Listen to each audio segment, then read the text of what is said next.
اور اگر تمہیں شیطان کی جانب سے کوئی وسوسہ پیدا ہو تو اللہ کی پناہ مانگ لیا کرو، بے شک وہ سنتا ہے، جانتا ہے۔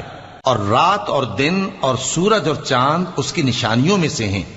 تم لوگ نہ تو سورج کو سجدہ کرو اور نہ چاند کو، بلکہ اللہ ہی کو سجدہ کرو جس نے ان چیزوں کو پیدا کیا ہے، اگر تم کو اس کی عبادت منظور ہے۔